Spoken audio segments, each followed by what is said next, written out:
Bismillahirrahmanirrahim. Assalamualaikum warahmatullahi wabarakatuh. Apa kabar anak-anakku sekalian? Kangen sekali Bapak ini ya. Semoga kalian baik-baik aja di rumah dalam menjalani social distancing ini. Maka format pembelajaran kita pun agak sedikit berbeda. Kali ini kita menggunakan pembelajaran daring atau pembelajaran secara online dengan melalui media internet. Walaupun dalam keadaan dalam ancaman virus corona yang memang menjadi teror, bisa dikatakan teror untuk warga masyarakat bahkan dunia ya. Semoga cobaan ini dengan ketakwaan dan keimanan terhadap Allah Subhanahu wa Ta'ala selalu dalam lindungannya, amin. Oke, jadi materi yang akan Bapak bahas hari ini adalah tata pentas. Yang memang tata pentas ini kan sudah dibahas tentu saja di kelas kita, tapi kali ini Bapak akan menjelaskannya lebih detail dengan menggunakan media gambar, dan tentu saja kalian nanti akan melihat pertunjukannya secara singkat ya, walaupun singkat tapi tidaknya bisa mewakili bagaimana bentuk panggung dan bagaimana cara kita untuk mengaplikasikan sebuah bentuk pementasan ke dalam bentuk panggung tersebut, seperti itu. Oke, jadi tata pentas adalah cara menata panggung untuk sebuah pertunjukan. Seseorang yang melakukan tata pentas atau melakukan penataan panggung itu disebut sebagai seorang kreator. Nah, sebelum melakukan sebuah penataan, alangkah lebih tepatnya bila kita seorang kreator mempunyai konsep untuk melandasi penataan yang akan dilakukan pada sebuah pertunjukan, di mana konsep ini merupakan sebuah kompas yang mampu memberikan suatu petunjuk dan gambaran bagi seorang penata panggung gitu ya. Nah, suatu konsep dapat kita buat dengan merancang atau membahas tentang pertunjukan, apa yang akan kita pentaskan, apa yang akan kita pertunjukkan. Misal katakan contohnya seperti pertunjukan tari ya. Nah, di mana pertunjukan tari itu akan ada beberapa kebutuhan ya untuk pendukung pementasan tersebut.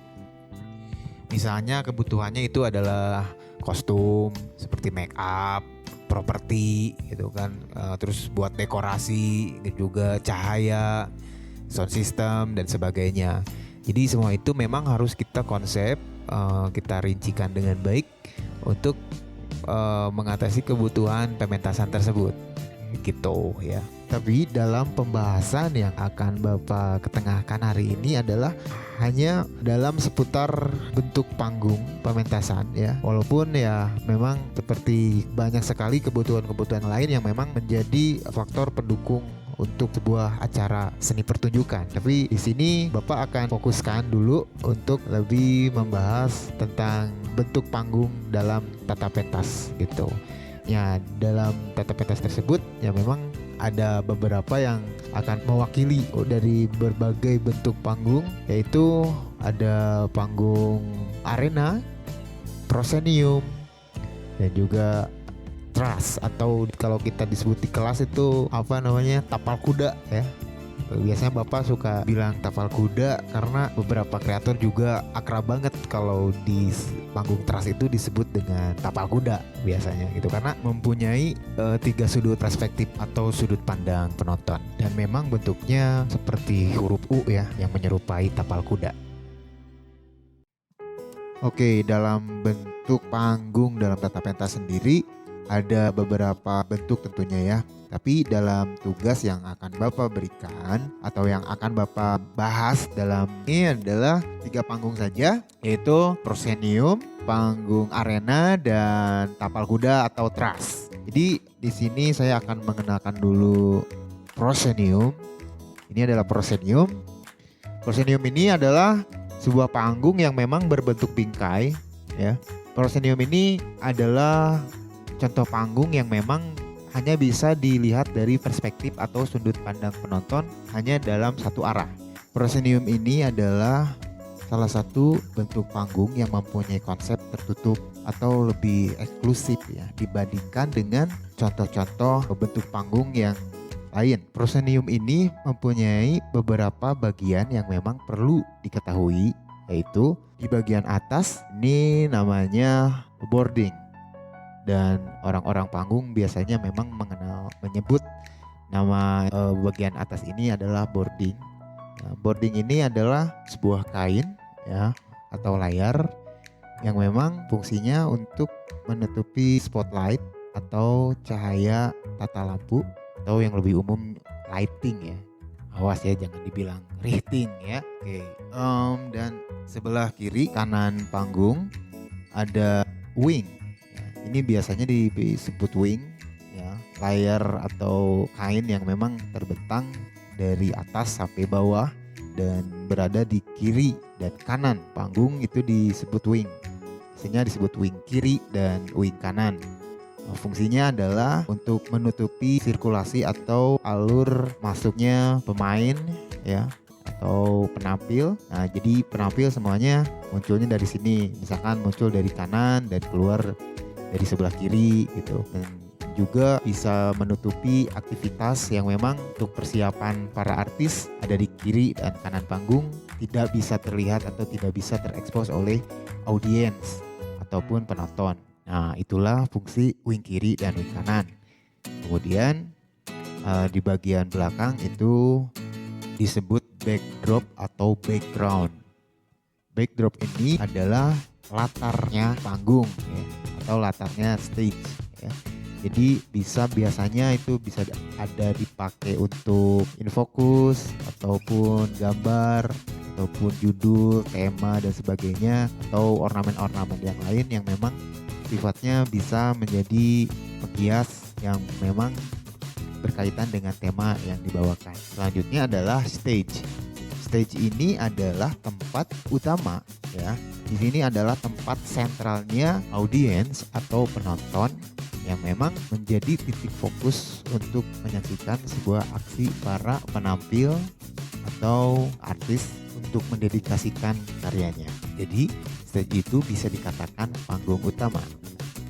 Dan ada juga bagian stage yang memang ada tambahan panggung dari stage, dari panggung utama, itu disebut dengan apron. Apron ini memang bagian dari stage. Jadi stage yang menjorok ke depan atau stage tambahan ke depan, yaitu disebut dengan apron. Dan panggung proscenium mempunyai backstage. Backstage itu adalah di balik layar. Oke. Jadi di balik layar itu maksudnya layar yang saya maksud itu adalah background. Jadi di belakang background itu adalah backstage. Backstage di sini biasanya dipergunakan untuk persiapan para penampil atau artis untuk mempersiapkan kebutuhan-kebutuhan di atas pentas. Ingat ya, backstage itu bukan di bawah tanah, tapi backstage itu ada di belakang layar. Jadi jangan berpikir karena stage itu adalah pijakan para penampil, maka kalian menganggap backstage itu adalah di bawah tanah. Bukan ya, backstage itu di balik layar atau di balik background. Gitu.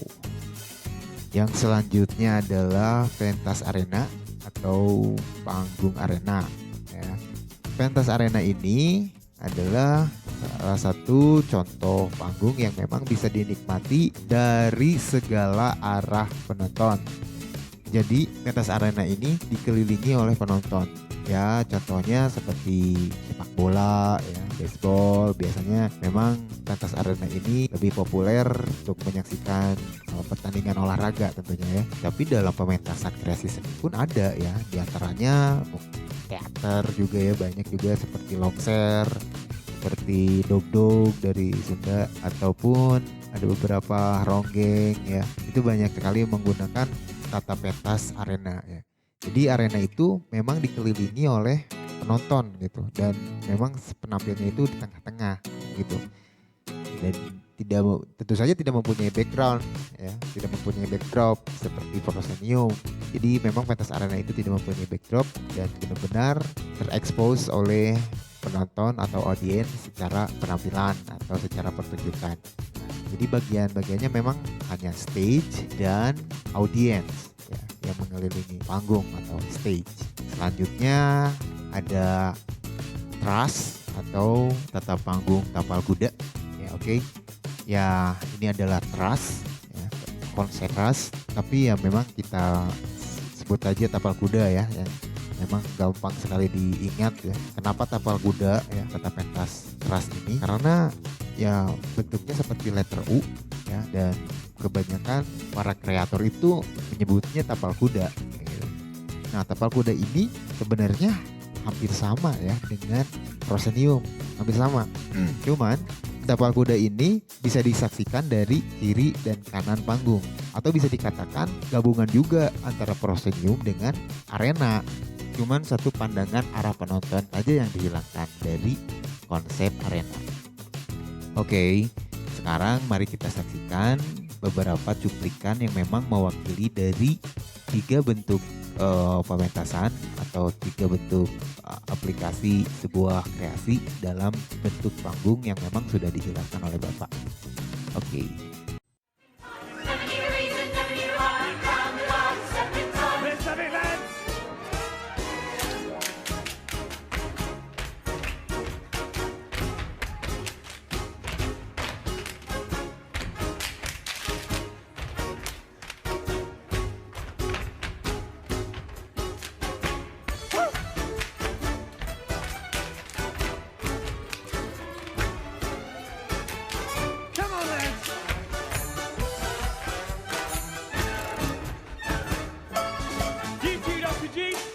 Flap like a birdie. Flap like a birdie. Flap like a birdie, stepping on. Flap like a birdie, stepping on. Never need a reason, never need a wrong. Flap like a birdie, stepping on. That was fun.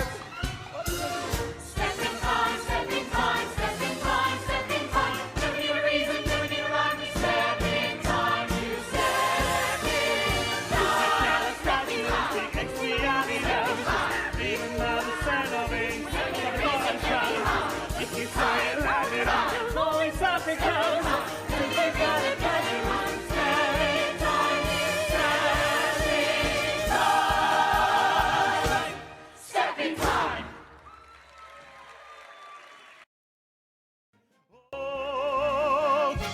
Oklahoma every night, my honey lamb and I sit alone and talk and watch a hawk making lazy circles in the sky. We know we belong to the land, and the land we belong to is grand. And when we say, yeah, we're only saying you're doing fine, Oklahoma, Oklahoma, okay. Why should a woman who is healthy and strong blubber like a baby if her man goes away? A weeping and a wailing how he's done her wrong. That's one thing you'll never hear me say.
Oke, berikut sudah kita saksikan 3 format bentuk pementasan yang memang mewakili dari 3 bentuk panggung yang sudah Bapak jelaskan tadi. Ya, di antaranya ada proscenium, arena, dan tapal kuda. Nah, sekarang Bapak akan menugaskan kalian. Tentu saja tugas dari Bapak adalah membuat desain gambar ya dari contoh 3 panggung yang sudah Bapak jelaskan ya tadi. Dan tentu saja Bapak juga sudah menyertakan jurnal atau modul yang bisa kalian baca untuk referensi.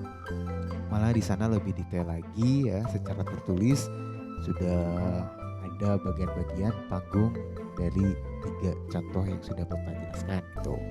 Ya, jadi kalian menggambar secara desain menurut kreativitas kalian saja, tapi Bapak meminta setiap gambar, contohnya misalkan proscenium nih. Jadi si proscenium ini kalian gambar satu ya dari arah penonton. Yang kedua, kalian harus menggambar dari perspektif tampak atas. Oke, Bapak ulangi. Yang pertama adalah kalian menggambar dari sudut penonton, atau kalian membayangkan kalian sedang duduk di bangku penonton, menggambarnya dari arah sana gitu. Yang secara sudut pandang kalian menuju ke arah stage atau ke arah pertunjukan ya. Yang kedua itu kalian menggambar dari tapak atas gitu. Jadi ground ya, sifatnya gitu. Nah, jadi ada 3 contoh bentuk panggung kan, tetapi satu panggung itu dibuat 2 perspektif.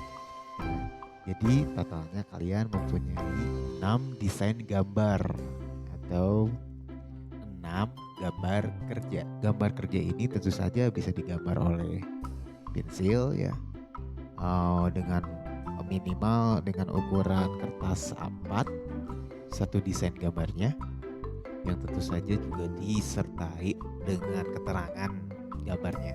Dan gambar juga boleh kok kalau misalkan ada yang mau gambar pakai 3D, pakai Corel ataupun apa gitu dalam grafis komputer, itu silahkan saja, bebas kok, dengan berbagai kreasi, berbagai bentuk, asalkan dalam prinsip bentuk ya, desain ya memang memacu dalam konsep yang memang sudah prinsip gitu. Seperti proscenium ya memang tidak bisa dilihat dari belakang atau dari samping gitu. Seperti arena yang memang benar-benar dikelilingi oleh audiens.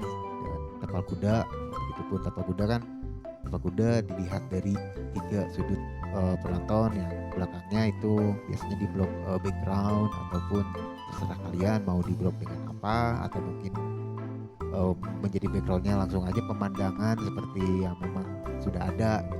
Terserah lah gitu, misalkan bebas itu mah ya. Yang penting kalian mempunyai konsep yang bagus, yang memang mempunyai gagasan. Siapa tahu kan bisa diaplikasikan di sekolah ya, di event-event yang memang bisa diterapkan juga gitu, dan bermanfaat tentunya. Dan untuk hasil desain gambarnya boleh kalian kirim melalui email Bapak atau melalui WhatsApp grup kelas yang sudah kita buat, atau langsung ke WhatsApp Bapak secara pribadi juga boleh kok. Jangan lupa memakai keterangan nama dan kelas, oke? Sekian dari Bapak, semoga kalian bisa mengerjakannya dengan riang gembira di rumah ya. Tetap semangat dan sampai ketemu di sekolah lagi ya tentunya. Oke, wassalamualaikum warahmatullahi wabarakatuh.